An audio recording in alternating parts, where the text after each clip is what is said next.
these three are must for optimizing. If you're not doing these three things right, don't look for biohacking or anything. Most people don't get the bases right, and then they buy like a new gadget that's gonna, I don't know, transform their productivity or anything. No. Hey, so this is probably the first time you're seeing my channel. If you're new, my name is Eric, and on this channel, I make videos to help you optimize your life.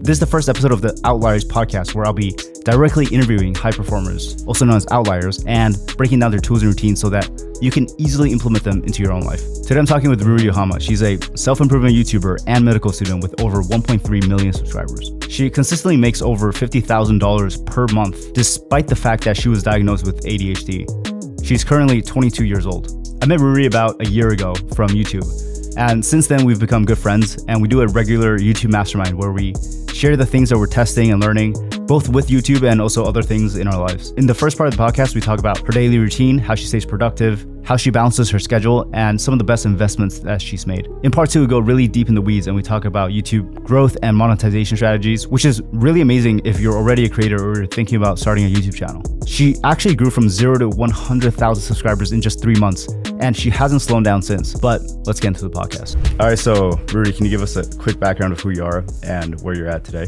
So my name is Ruri Ohama. I'm a YouTuber full-time, and I'm trying to spread the message of my life motto called Kaizen.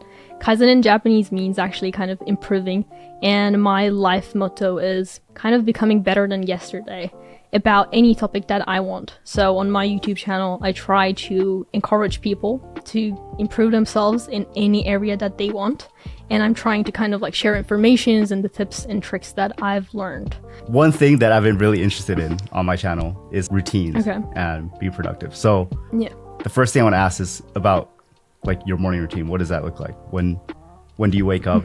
What do you do when you wake up? So basically, I actually experimented with morning routines a lot. So I had a period where I would wake up at like 6 a.m. and then do this, I don't know, meditation, yoga, cold shower, blah, blah. But then, I don't know, I kind of felt like I used my whole energy doing that routine, and I felt like it's just a waste of time. So my routine right now is literally just to wake up, turn on some artificial lights. I usually turn on my softbox so that I can get some like lights in my eyes, because whenever I wake up, it's usually not either bright or I don't get like enough sunlight in my room. And the next thing to do is skincare, hydrate, and then I make myself a decaf coffee and I start working right away. So basically my morning routine does not exist. And after the day, so kind of like all these yoga, meditation, stress management, I do them after I finish whatever I have to do that day. So I spend this time in the afternoon to kind of like recharge. So my morning routine is non-existent, to be honest. On your channel, there's like one topic that comes up pretty often, which is the topic of ADHD. And we've talked about it before, and I think the both of us have ADHD, but what has been your experience working with that? Like, when did you figure out you had it? And then like, what are some things you've done to sort of help with that? I think kind of like when I was a child, my brother actually also has ADHD, but he's more hyperactive, so he couldn't like sit in class and things like that. When we kind of like compared my ADHD to him when I was a kid, we didn't recognize it because it was more in my head rather than in my actions. But when I was in high school, we had these like 90-minute lessons first thing in the morning and after lunch, and I could just not sit straight 90 minutes. So I was like shaking my legs, and I asked my teacher to kind of like walk around in the classroom. We had a big classroom, so I could like walk just in the back of the classroom, and my teacher allowed me to do that. And I would oftentimes like kind of get permission to go to the toilet, and I wouldn't go to the toilet. I would just like walk around the hall because I was getting so bored. So during these times, I just thought, I just don't like school. That's it. But I think when I realized it is actually quite recently. I always thought I'm just really lazy and I procrastinate a lot. But then I kind of like started researching about it, and then I guess 2 years ago or something, I kind of started questioning it, and then I got a diagnosis and stuff like that. What I have done about it, I've done so many things about it. I probably like tried every single productivity app, method, book, and I'm still kind of trying a lot of routines and systems and things like that to optimize my life. And I also recently dropped a Notion template, which is designed for ADHD people like me, from me. And I use tools like that to kind of help my ADHD. Obviously, it's not perfect, but it's helping. How productive are you today? Were there like certain low points where you were unable to be productive? There are definitely points. I think if you would give my productivity right now, I would give 7 out of 10. And there are so many times I wasn't productive. I think whenever I have like 2 different projects that I need to focus on, let's say it's like school and YouTube, then it gets really bad. If I only have like one focus on that day, then it's fine. Like let's say today is only YouTube day, then I can get that done. But if I have like a lot of responsibilities, then it's really bad. I do nothing and I just don't get out of bed, and it's really bad. But it's currently 7. I think there's still a room for improvement always. And so what constitutes a productive day for you? I think it's just getting the most kind of crucial task done that determines my productivity, to be honest. And also, I actually have this on my Notion template too, but I kind of measure what kind of tasks I got done in a day. So I divide all the tasks into 4 quadrants in the Eisenhower matrix. And basically the goal is to get more done, not urgent, but important tasks, because those tasks are kind of like the tasks that will help you accomplish your long-term goals. So my definition of a productive day is I get done all this like Q1 tasks, which are urgent and important. And then I don't have that many not urgent but important tasks because I've already delegated them. And if I'm solidly focusing on not urgent but important tasks, that's a really good productive day. Previously, you told me about this time tracking app, and I know you and I both tracked our time for a while. I'm still tracking my time like every day. I don't know if you are, but what have you learned through doing that? Yeah, you're not doing that anymore. Okay. No. I think it's really cool to like track the time. One thing I learned, I think I stopped this because I learned my lesson. One thing I learned is that whenever I don't book Focusmate sessions, basically Focusmate is a website where you can, book this. I don't know, explain that. Wait, I'll explain it. So like Focusmate is like a website where if you have trouble focusing or working, you can basically go on this website, book a time with a stranger, and then you guys both have your webcam on. You basically just say what you're gonna do for that hour, and then you do it. And then it works surprisingly well, I think, for people, especially if you have ADHD. Anyways, go ahead. Good. Yeah. After I track my time, I basically realized there are 2 times of the day that I'm super unproductive. First is once I do my skincare and once I go to downstairs whenever I'm making coffee. Getting back to my room is really difficult. Usually I waste the most amount of time there. Whenever I track that, I could see that every single fucking day. After I make my coffee, I just like sit in the kitchen for an hour and a half doing nothing, literally just procrastinating. I start to play with my cats and stuff like that. And the second time is after lunch. So every time I take a break, it's so hard for me to get back. So now I decided to solve that problem by putting a kettle into my room, and I have like water and tea and coffee and things like that. So whenever I'm taking a work break, I don't go downstairs, because if I go downstairs, it's done. Like 3 hours, I'm not coming back. So I just have it there. And I also purchased a sofa so that in my like rest time, I can just like sit there and in silent do nothing, and then I get back and I book like Focusmate sessions. So after tracking my time, I learned that, I applied it. Now I don't want to do it because it's so, I don't know, I forget it all the time and I switch tasks so much. Right. It's like crazy. I switch tasks so much. I mean, I think after a while, I mean, for me now, I've been doing it for like a month or 2 months. It's like second nature to just be tracking my time. But sometimes I go back and then I update it if I forget to do it. Well, like the first thing I learned is just like before I track my time, I'm like, oh, I'm at least hitting like 40 to 60 hours of deep work.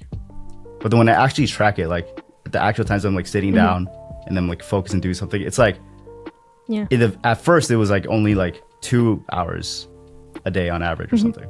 And so that was only like 10 or 15 hours a week. So I'm like not even hitting like a full work week of working on stuff. A lot of like work of like shallow work, I wouldn't track it as work. And then so now I have a goal of like, 40 hours of deep work a week, which doesn't sound 40 hour deep work. That's crazy though. That should be doable, right? That's like, how many hours? No, I don't think so. It's like 8 hours, 5 times a week. But I don't think people who work 9 to 5 are doing deep work every single day for 8 hours. Yeah, that's what I realized is that they're not. Yeah. I kind of have like mixed feelings about setting a time goal for a week because I would rather set task goals. So I would rather say like I'm going to do this in this week rather than hours, because I feel like then you just like kind of, I think you prioritize working more hours rather than getting more things done when you focus on hours.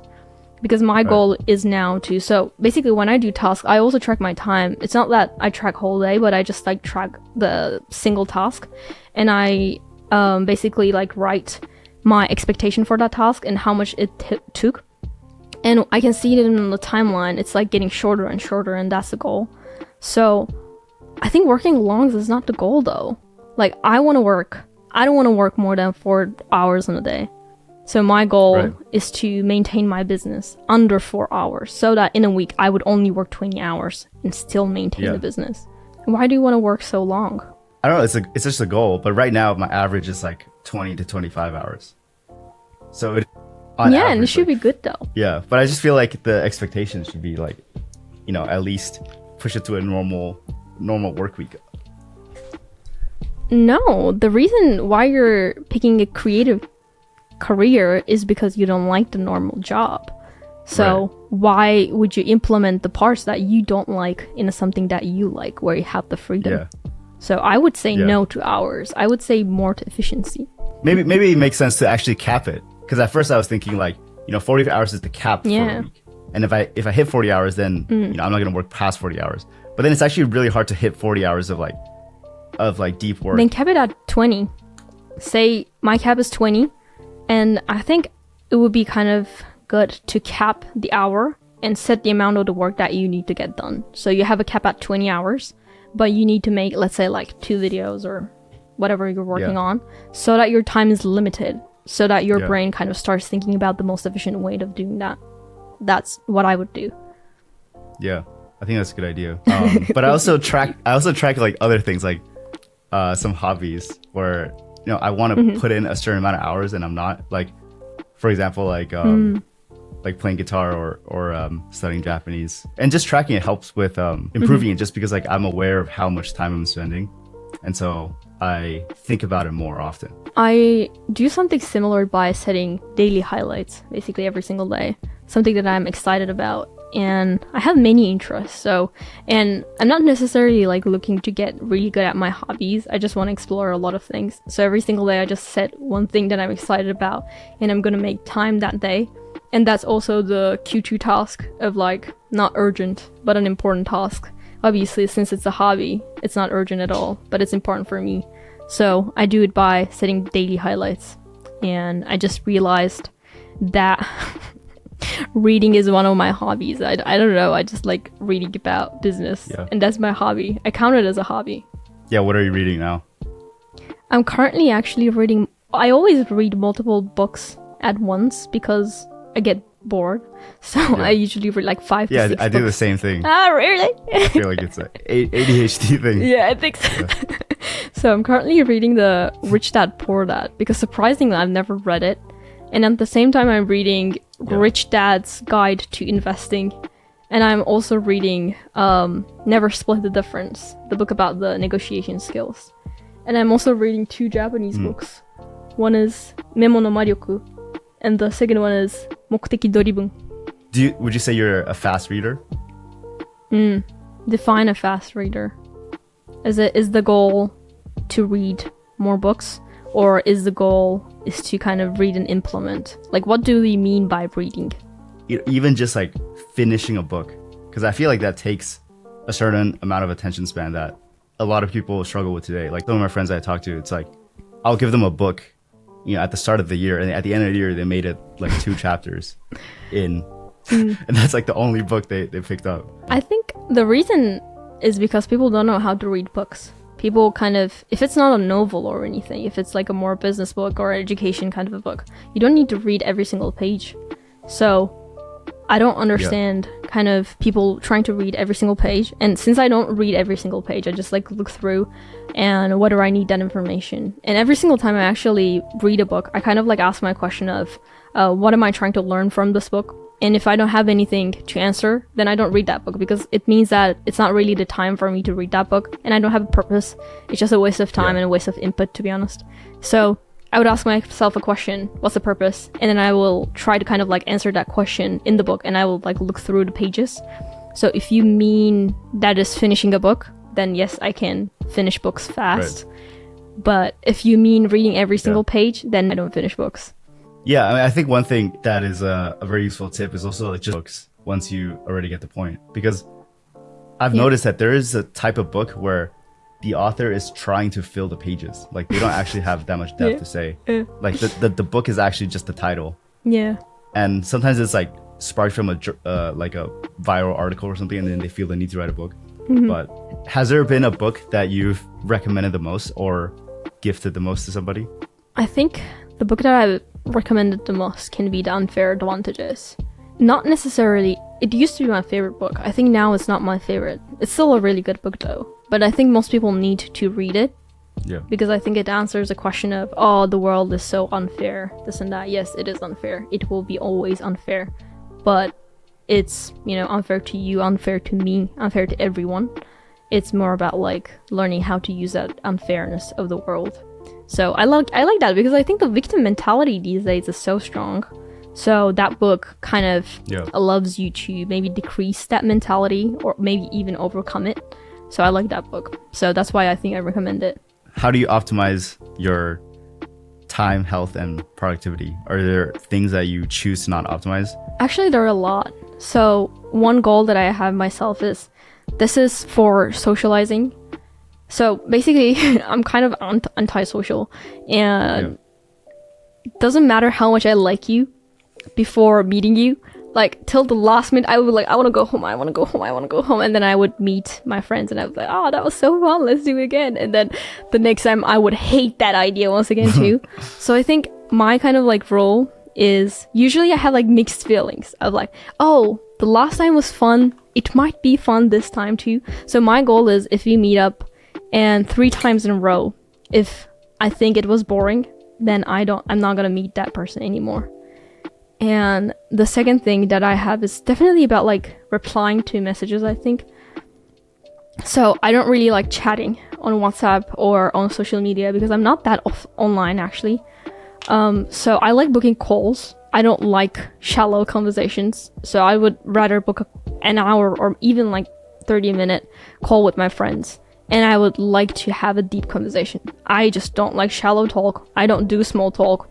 If you're gonna approach me, come with a deep conversation. And also, like, in terms of meeting new people, I think I just like right away from start, I start with a deep topic. And if they seem to be uncomfortable, that's okay. We're not a good match. That's it. And we probably might not be good friends. I think that's like a social optimization. Another thing that I have is that these days, I fixed my kind of like sleep time, but not the waking up time though. I wake up whenever I want. So I'm kind of like trying to see how much sleep I need. And I look at my previous kind of day to see what kind of tasks makes me tired and stuff like that. And I use Oura Ring to manage my stress and sleep levels and things like that.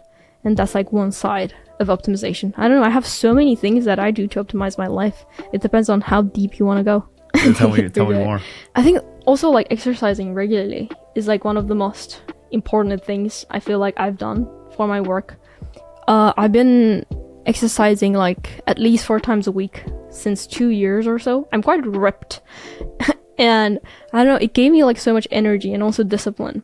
And I feel like sleep, nutrition, and exercising, these 3 are must for optimizing. So if you're not doing these 3 things right, don't look for biohacking or anything. Get your sleep, eat healthy, exercise, and then exactly, and then look for like the fancy things. Most people don't get the basics right, and then they buy like a new gadget that's gonna, I don't know, transform their productivity or anything. No, first sleep.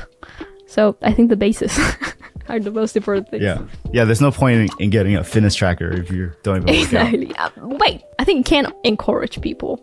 Maybe if it gamifies it. Yeah. Right? Like exactly. If you see your progress, maybe. Yeah. What kind of workout do you do? So it depends on which country I'm in, because I travel a lot. So, and the kind of like the access, whether I have access to the gym differs.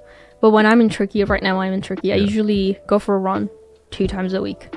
And then I do Pilates 2 to 3 times a week. I usually do like a reformer Pilates. I have a Pilates studio like really near to my home.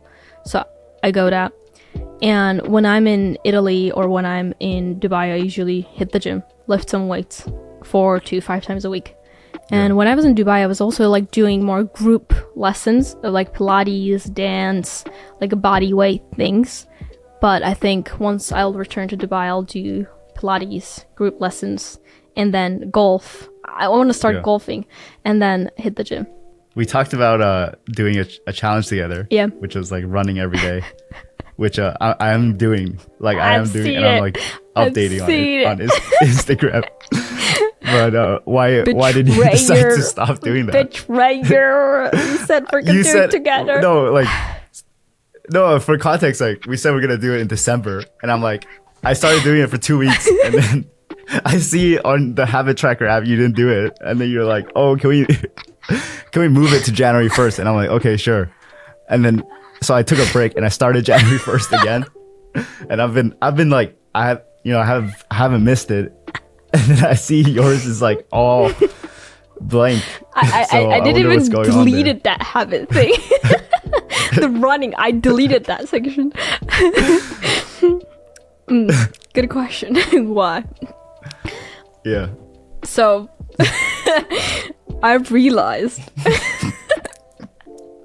I realized that running was not necessarily is my current most interested topic in life.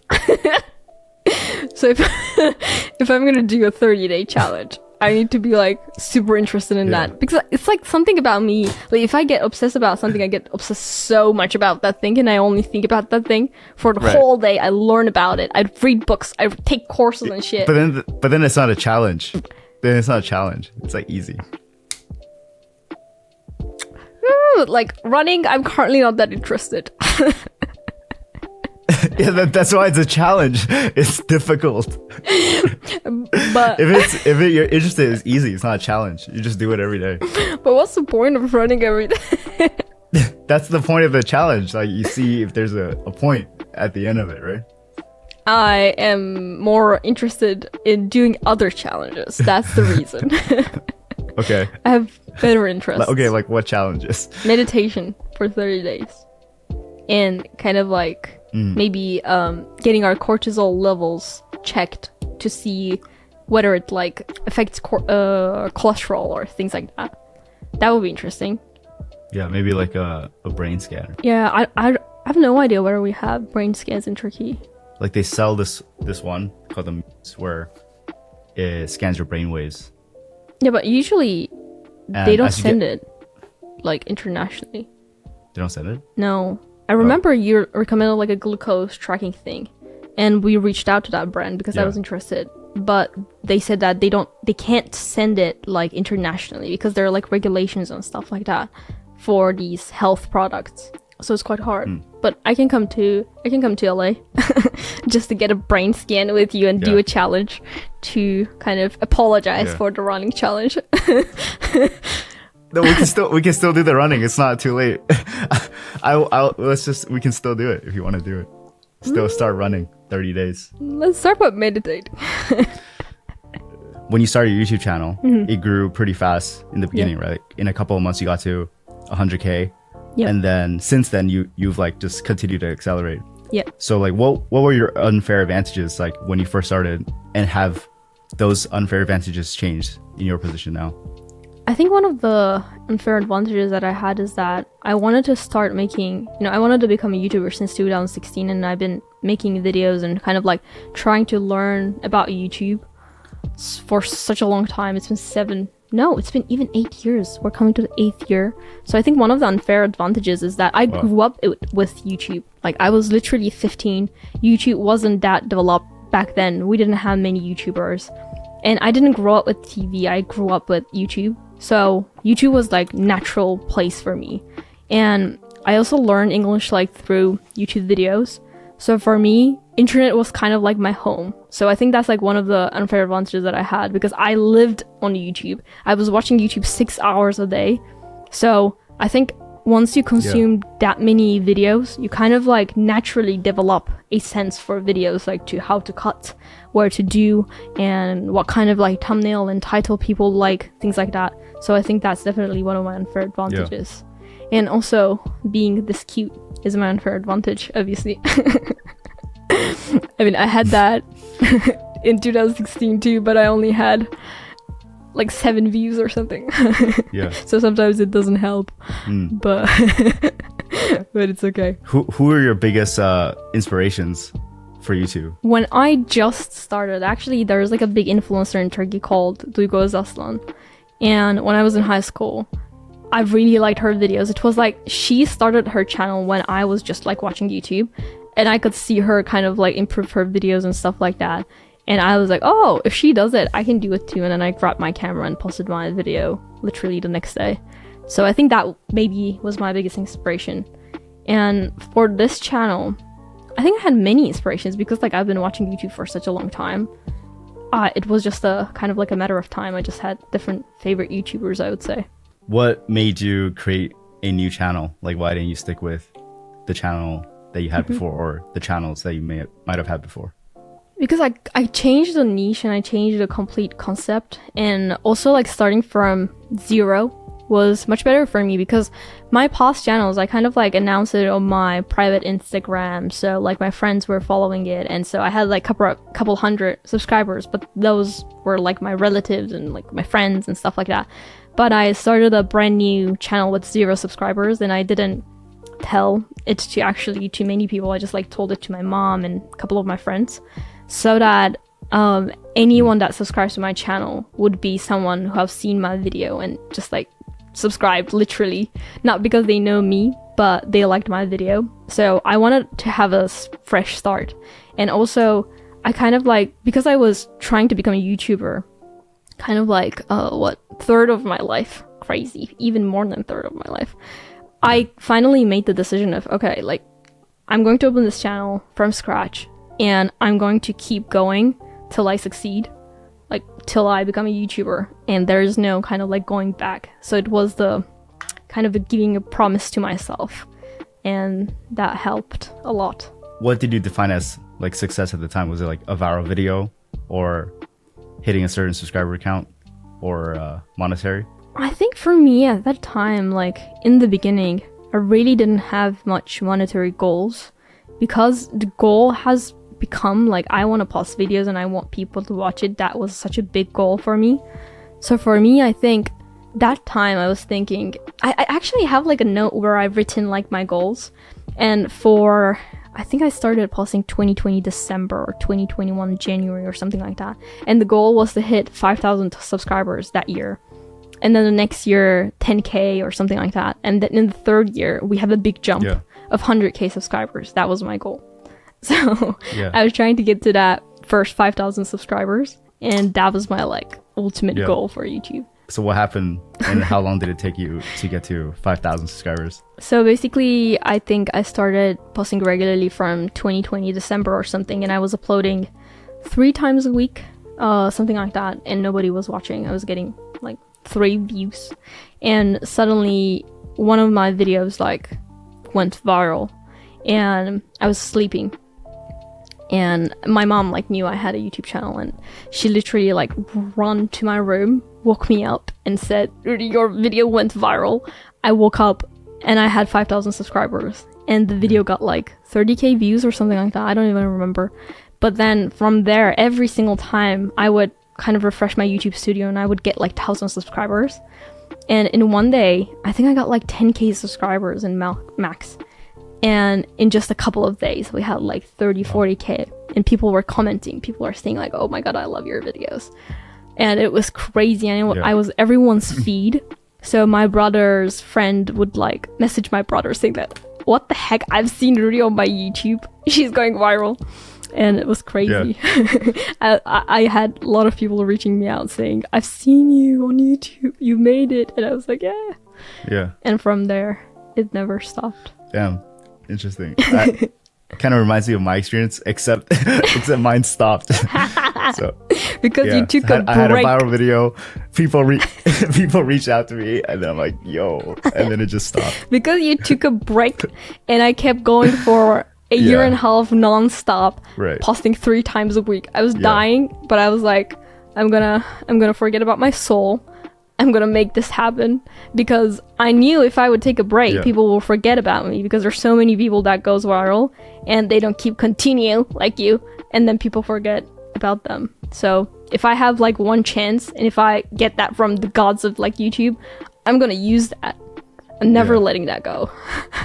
Would you say that's a key piece of advice for people who want to succeed on YouTube, is showing up consistently?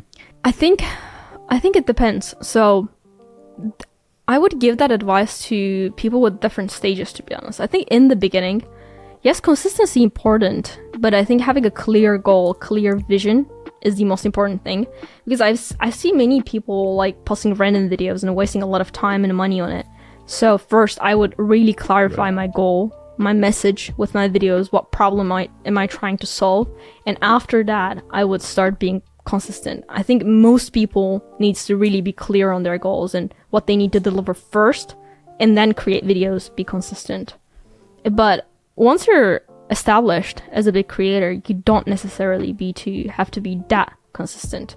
I think showing up once, twice a month is quite enough for big creators usually, because it takes a lot of time. What are your thoughts about chasing virality? Because I think a lot of people, when they first start, that is like the sign of success, is like getting a viral video.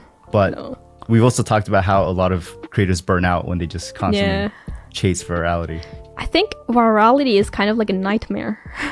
I don't like going viral, and I hate the idea of trying to go viral too, because going viral means a lot of random eyeballs who does not know about your mission, who just like came to the video for whatever reason, and usually they don't stay there. And also, when the video goes viral, the average view duration usually drops too, so people are not necessarily watching the video long enough, and they're not getting your like message. And the goal with videos is really delivering your message, and if that doesn't happen, what's the point of numbers? Nothing. So I don't know, I don't like going viral. I think when people try to go consistently viral, first, it's not sustainable. 2, it's also not good in a monetary kind of like aspects, because if you couldn't build a community, then whenever you create a product, those random people are not going to buy it. So what was the difference between the traditional media and YouTube was the audience was controlled on YouTube because you were talking about a specific thing for a specific audience, and that was the reason for advertisers to pay influencers to kind of like do a sponsorship rate, because they have a target audience. But if you do have a viral audience, then there's just a lot of random people out there. So it's not a community, it's just a random bunch of people. So I don't really like the idea of going viral, and anyone who says, oh, do this, you will go viral, I think it's stupid. Yeah, I think you end up creating an audience that they're showing up because of some crazy thing that you're doing, or some sort of premise, but not necessarily for you. And that's like what I learned. It's like, it's more valuable to have 1,000 true fans than a million random people. Yeah, definitely. 100%. Yeah, you talked about building community. Like, what has your experience been with that? Like, in building a community with your own audience, and also having a community for yourself in like meeting other creators. I think when it comes to building my own community, actually we're doing a pretty good job. But in 2024, it's actually one of our main goals for the business is to establish that community, sense of community, and make it even stronger. So currently what we're working on, kind of like a community, is when it comes to like self-improvement, when it comes to working on your goals, whether it's a YouTube channel, whether it's like losing weight, making money, or I don't know, studying for something. I think when you strive for more than average, when you have goals, it becomes like quite lonely, because you know, you will say no to a lot of things and you will focus on your goals, and a lot of people won't understand you for doing a lot of sacrifices. So I think it can feel really lonely. So for kind of like our goal for 2024 is to kind of have a safe space for those who are wanting more from life, and just work together as a community towards our goals, and kind of like push ourselves and motivate each other, that's kind of like a community goal. And in my comment section, I can definitely see that. Even though I didn't necessarily build a community, there's so many people in the comment section saying that, oh, whenever I watch this channel, like I feel like I was about to give up, but I'm not gonna give up, and I feel motivated, I'm gonna keep doing this, and things like that. And whenever I post like Instagram stories, people say, whenever I see you on Instagram, you're kind of like a reminder for me to get back. And I'm like, yeah, I am. So in 2024, we're gonna make that more solid. And I want to make kind of like a safe space for anyone that feels lonely chasing their dreams and goals, so that more people will achieve what they want from life. In terms of creators, I don't actually meet many creators, to be honest. The one reason is basically I'm not based in the US. I'm like traveling around a lot.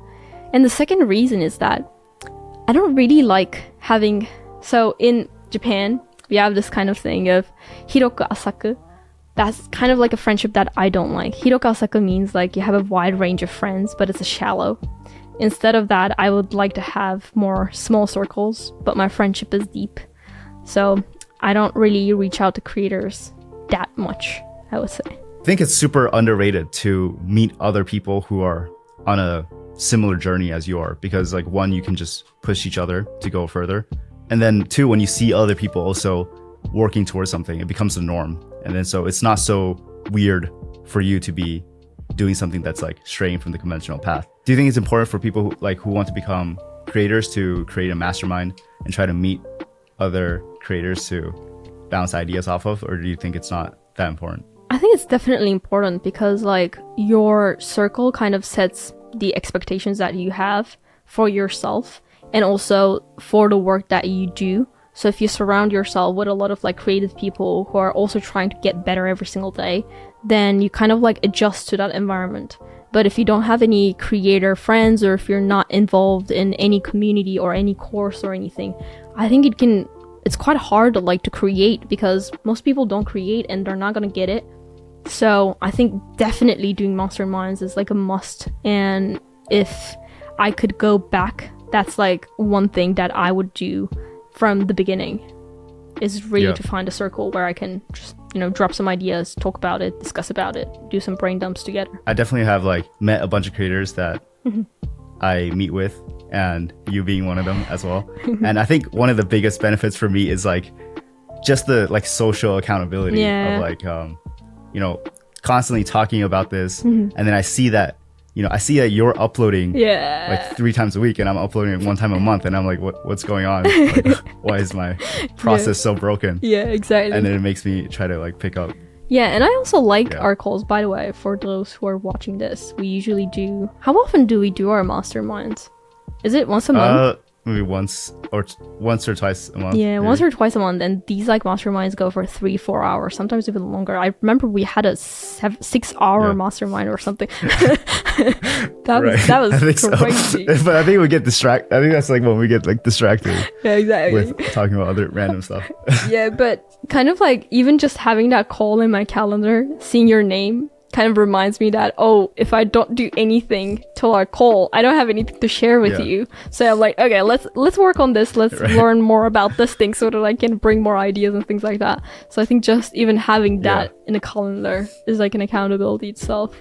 And I've learned so much doing masterminds with you, so I definitely love it. It's like one of my favorite activities. It's in the Q2 quadrant, not urgent but important. Oh, okay. Yeah, I put it to urgent and important. I think it's in the wrong quadrant there. No, it's not necessarily urgent. I can always change the time. You literally changed the time of this podcast like 3 times, but... Shut up. You didn't show up to our last call. You were literally sleeping and I woke you up with my calls. You have no right to talk about this. I think that was really early. I don't care. You said that time was okay, and that's the reason we booked it. So, no. All right.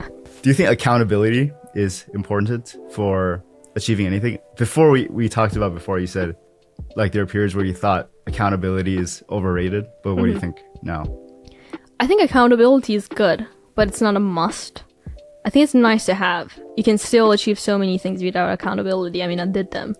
I'm not a native English speaker, as you probably can notice. And when I was creating videos, it was so hard for me in the beginning because I had no idea first how to speak and then to create videos in my third, fourth language. And I didn't have anybody. So I learned everything myself, like filming, editing, doing all these things. And I didn't have accountability, but still achieved. So, but having accountability is really nice, kind of like turns that experience more fun, and you can like gamify that, and the whole process becomes less stressful because you have somebody to kind of like share your opinions and get feedback, so you're not lost. So I feel like when it comes to creating videos, before like we started doing our regular masterminds, I would feel so stressed about my video ranking bad or not getting enough views or things like that. But once we started doing masterminds, and once we kind of like, I think when you have an accountability, you kind of like detach from your emotions and you become more logical towards the work that you create, because like you will get feedback and you will give feedback. So I think accountability helped me from detaching all the goals that I have like emotionally. I'm now looking at them really logically. If the video ranks bad, okay, what's the reason? What we can improve? Okay, I'm gonna do this. What do you think? And boom, it does well. So yeah, it's nice to have, but it's not necessary in my opinion. Has there been something that is super hard to stay consistent on? Like something that you want to keep doing it, whether that's like a habit or some goal, and even accountability is not really helping? Probably kind of like sleeping at 10 p.m. is something that I want to do. Like be in bed at 9 p.m., sleep at 10 p.m. So even though I did that like for some periods, like I think the longest was like 6 months or so. I don't really care about when I wake up, but I think when I go to sleep is important. For me, going to bed early is so hard because I don't know, all the fun things happens at night for some reason. I get all this like energy. Even my Aura ring says that my optimal sleep time is like 1 a.m. till 9 a.m. is my optimal sleep time. And this like late night, I have so many inspirations. I have so many ideas. And during COVID, I was doing that and it was fine. But I think when, you know, in real world, you get appointments early and, you know, a lot of things happen in mornings. So it's quite hard. So I want to go to bed earlier. I think that's something that I struggle a lot. I like late nights. I think because it's like less stimulation in my brain. You know, there's like less noise. People are like in their room. So I can like focus much easier.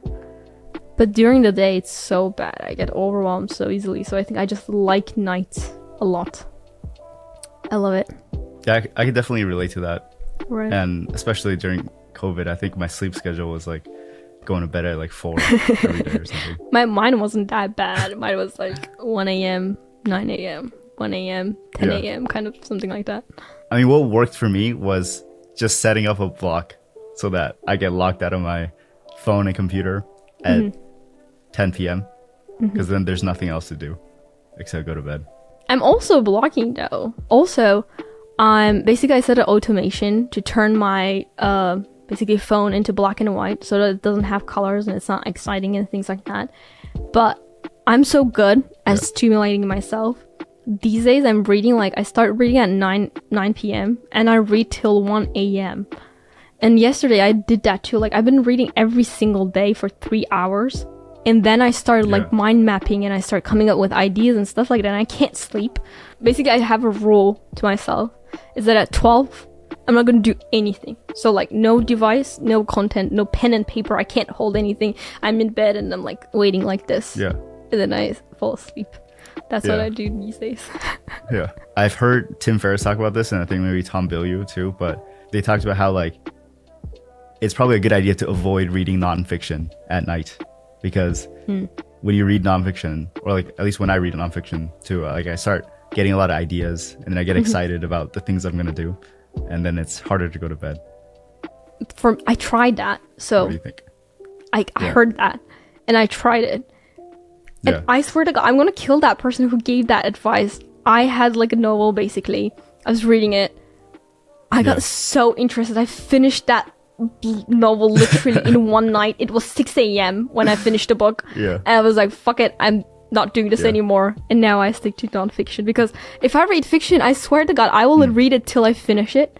And that's like one of the issues that I have. That's why I don't read Yeah, fiction. if it's like a cliffhanger. Exactly. No. And if it's not a cliffhanger or something, if it's not a good novel, then why am I even reading it in the first place? So if it's not good, I'm not going to read it. And if it's good, I'm going to read till morning.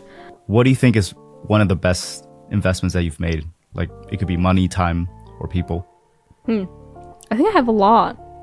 One is my brand, so kind of like my manager.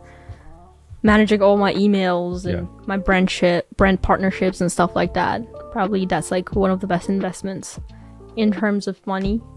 And the second would be anyone that I hired, probably. It just, save up so much time. And I like that. I get a lot of like headspace. And other things like item wise, I think what I like is, first, I have like a diffuser right next to me. It's like aroma diffuser, and I like to diffuse like different aromas during the day. I sometimes, like before going to bed, I usually do lavender, and during the day I usually do like a peppermint, yuzu, and things like that.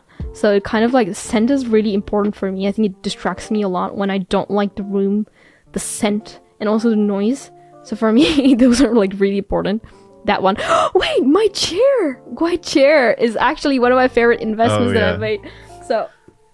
So the Aaron chair from Erman Miller is probably the recent investment that I made and that I absolutely love.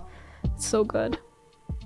So good. I can't sit like 24 hours. I like mine. The Embody. Yeah, I like this one. I'm gonna buy it I think it looks nicer. I'm gonna buy Embody to my Dubai apartment. But for my Turkish room, I'm gonna have the hair on. But yeah, I don't know. I have a lot of things that I like. I'm glad I invested in. With hiring, that was one worthwhile investment that you said. So is that like freeing up your time by outsourcing different tasks? Like, are there things that you've tried outsourcing but then ended up going back and doing them yourself? Yeah, I think like when it comes to hiring people, definitely like up my time is the goal, and that is going well. One thing that I've tried is I actually tried hiring a thumbnail designer to come up with thumbnail ideas and edit them, but I ended up doing myself because, to be honest, the most important part is idea. Usually execution is not that hard. And I realized that because I watch so much YouTube videos, like so many YouTube videos, I'm all the time on YouTube, I can come up with ideas more easily. So hiring a thumbnail designer has been quite difficult. I've actually started working with a new thumbnail designer, but I haven't like really placed an order yet. I'm gonna do it tomorrow, so we'll see. I think thumbnail designers are so hard to find a good one. But I'll probably make them do only the execution part, not the idea part. I will give them my drawings with my iPad, my silly drawings, and I will make them kind of execute that idea so that I can free up some time. Do you think there are things not worth outsourcing as a content creator or YouTuber? Because I think so. I'm sure you've also seen some content creators, they try to outsource like every part of the production line, like the script, the thumbnail, the idea. So they're just literally like, a talking news I think it depends on the goal. If their goal is to sell a product, then I think you can outsource everything that you want, because you don't want to become a creator, you just want to sell something. But I think if your goal is to build a relationship with the audience where you deeply connect and where you want people to follow because they like you and they like your ideas and stuff like that, then I would say just like outsource the editing and then the rest do it yourself. Like, it's not that hard to kind of like script, come up with ideas. Maybe like editing thumbnails, like that execution part requires like more of a skill, then yes. But I think the ideas part shouldn't be outsourced if your primary goal is to be a creator, not like a, I don't know, product marketer or something, in my opinion. All right, but because this is called like the Outlier interview series or Outlier podcast, I don't know which one yet, but so for those people who feel like they're outliers and they want to take the unconventional path and try to achieve more in life, what sort of advice would you give to them? I think just have the courage to be disliked and to not be understood. These are two things. Oh wait, actually, one of the books that I recommended the most is The Courage to be Disliked. How can I forget about it? It's my absolute all-time favorite book. What the heck? Anyway, that was my advice, would be read the book, The Courage to be Disliked. And I think when you have the courage to be disliked and the courage to be not understood by other people, then you have the actual freedom of doing things that you want. And that's okay. Like, why do you need people to like you anyway? If you love yourself and you have no harms to other people, then that's okay. Just do whatever you want. Thanks for watching until the end of the podcast. Consider subscribing if you want to see more of these, but you can check out another video of mine right here. I'll see you over there. Let's get it.